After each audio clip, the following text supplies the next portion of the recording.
మరలా తెలియజేస్తూ ఉన్నామండి.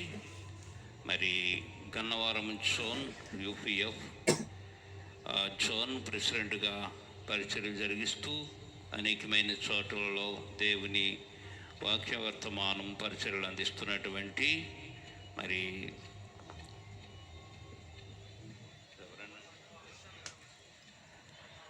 రెవరెండ్ హుసేన్ గారు ఒక్క 7 నిమిషములు దేవుని పేరట సభల పేరట గ్రీటింగ్ అందించాలని ప్రభువుని బట్టి మనం చేస్తున్నాం. దేవుని పరిశుద్ధ నామానికి స్తోత్రం కలుగునుగాక. ఈ ప్రత్యేకమైనటువంటి సభల్లో చేరికలు వచ్చిన ప్రభు బిడ్డలైన మీకు అందరికీ నా హృదయపూర్వకమైన ధన్యవాదాలు తెలియపరుస్తూ, సభలు ఏర్పాటు చేసిన స్థానిక సంఘ కాపరి గొప్ప దైవ సేవకులు సత్యప్రసాద్ గారికి ధన్యవాదాలు తెలియపరుస్తున్నాను.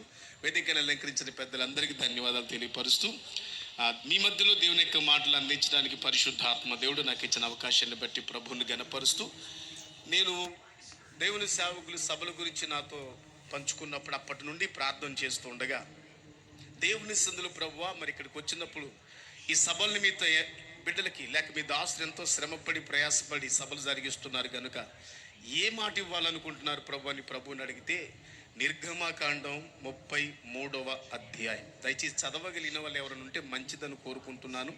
నిర్గమకాండం 33వ అధ్యాయం 17వ వచనంలో రాయబడినటువంటి మాట ఎవరైనా చదవగలిగితే చదవండమ్మా.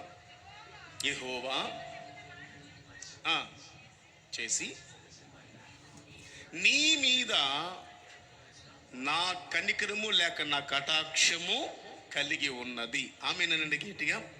దేవుని సేవకుల పక్షాన పరిశుద్ధాత్మ దేవుడు బయలుపరిచిన మాట ఏంటంటే, దేవుడు సేవకుని యొక్క శ్రమని ఈ ప్రాంతంలో అనేకమైన ఆత్మల రక్షణ పొందాలని, వారు పడుతున్న శ్రమని జ్ఞాపకం చేసుకుని ప్రభు చెప్పిన మాట ఏంటంటే, నేను నా దాసుని మీద కనికరము కటాక్షము కలుగు చేస్తున్నాను, నేను కనికరపడుతున్నాను, కటాక్షము కలుగుతుంది నాకు అని చెప్పి ప్రభు ఈ మాట తెలియపరచమని చెప్పారు. దేవునికి మహిమ కలుగునుగాక.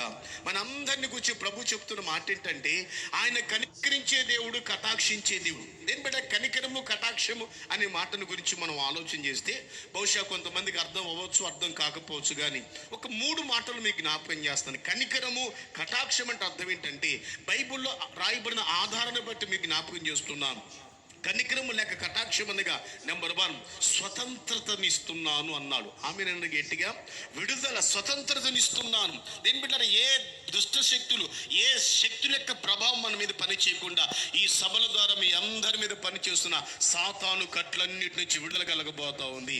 దేవుడి సభలో అద్భుతమైన కార్యాలు ప్రభు జరిగించాలని, మీ అందరి కుటుంబాల అద్భుతమైన విడుదల, ఏ దుష్టుని కార్యం, ఏ సాతాను సంబంధమైన అధికారం లేకుండా మీకు స్వతంత్రతను కలుగు చేయాలని చెప్పి నేను కటాక్షిస్తున్నాను, మీకు స్వాతంత్రాన్ని ఇస్తాను, మీకు విడుదల ఇస్తానని చెప్పి మొట్టమొదటి మాటగా మీకు జ్ఞాపకం చేయమని ప్రభు చెప్పారు. రెండో విషయాన్ని జ్ఞాపకం చేస్తాను. దేని మీద కటాక్షించుట అనే దానికి రెండవ అర్థం ఏంటంటే, నేను ఎక్కడికి వెళ్ళినా నేను కాచి కాపాడి భద్రపరుస్తాను అన్నారు. దాని అర్థం ఏంటంటే, కటాక్షించుట అనే మాటకు అర్థం ఏంటంటే, నేను కాస్తాను, కాపుదలు ఇస్తాను. ఏ ప్రాంతానికి వెళ్తే సరే ఏ విధమైనటువంటి నష్టం జరగకుండా, ఎటువంటి కీడు జరగకుండా ఏ ప్రాంతానికి వెళ్ళినా నేను కాచి కాపాడి భద్రపరుస్తాను అనే కటాక్షాన్ని ప్రభు ఈ రాత్రి మనకు బయలుపరుస్తూ ఉన్నాడు. చివరిగా మూడవదిగా కటాక్షం అనేటువంటి మాటకి 3వ అర్థం ఏంటంటే, సమృద్ధిని ఇస్తాను అంటున్నాడు. స్తోత్రం చెప్దామా గట్టిగా?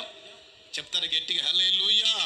ఒకటి దేని బిడ్డ బైబిల్ చరిత్రలో రాయబడిన మాట, కటాక్షిస్తున్నాను, నా కటాక్షము నా దాసు మీదకి వస్తుంది అని ప్రభు చెప్పారు. కటాక్షము అనగా దేని బిడ్డ విడుదల, ఏ విధమైనటువంటి శక్తుల యొక్క ప్రభావం మన మీద పని చేయకుండా. రోమపత్రిక పౌలు భక్తుడు అంటాడు 8వ అధ్యాయం 1వ వచనంలో, కాబట్టి ఇప్పటి నుండి క్రీస్తునందున్న వారికి ఏ శిక్షా విధి లేదు అన్నట్లుగా ఎటువంటి సాతాను యొక్క అధికారం మన మీద, మన కుటుంబాల మీద, మీ అందరి మీద లేకుండా దేవుడు ఈ రాత్రి ప్రతి కట్లు తెంచి వేస్తున్నాడు. దేవునికి మహిమ కలుగునుగాక.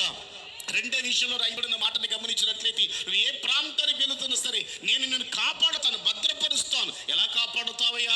108 పరిశుద్ధ గ్రంథమైన బైబిల్ వచనంలో రాయబడిన మాటని గమనిస్తే 121వ కీర్తన 4వ వచనంలో రాయబడిన మాట, మనం ఆరాధన చేస్తున్న దేవుడు కొనకక నిద్రపోక కాపాడేది. అటువంటి కాపుదలను మీకు ఇస్తాను అని మాటకి అర్థం ఇచ్చేటట్లుగా కటాక్షిస్తానని ప్రభు చెప్పాడు. మూడోదిగా బైబిల్ రాయబడిన మాటని గమనిస్తే సమృద్ధి, సమృద్ధి, ఏ లోటు లేకుండా ఆకాశపు ద్వారాలు తెరిచి దేవుడు మీ అందరి కుటుంబాన్ని సభల నిమిత్తం వేలాది రూపాయలు ఖర్చు చేస్తున్న దేవుని సేవకులు, ఎంతో అవసరాలు ఉన్న దేవుని బిడ్డలారా. బహుశా మీకు కొన్ని తెలుసు, కొన్ని తెలియవు. అయినా తెలియనటువంటి తెలిసి కొన్ని సందర్భాలు ఎన్నో ఆర్థిక సంబంధ ఇబ్బందులు ఉన్నప్పుడు కూడా ఈ సభలలో ప్రభు చెబుతున్న కార్యం ఏంటో తెలుసా? సమృద్ధిని ఇవ్వబోతున్నాడు. చప్పట్లు కొడుతూ ప్రభువుని గనపరుద్దాం. యేసు నామములో ఏ ఒక్క లోటు లేకుండా ఆకాశపు ద్వారాలు తెరిచి మీ అందరి కుటుంబానికి, ఈ సభలకి సమృద్ధిని నా దేవుడు ఇచ్చునుగాక. ఈ మాటలు దేవుడు నెరవేర్చి మీ అందరి పక్షాన, సేవకుల పక్షాన జరిగించి మహిమకరంగా నడిపించునుగాక. ఈ అవకాశం ఇచ్చిన దేవుడిని ఘనపరుస్తూ మరోసారి సత్యప్రసాద్ దగ్గర ధన్యవాదాలు తెలియపరుస్తూ నా మాటలు ముగిస్తున్నాను.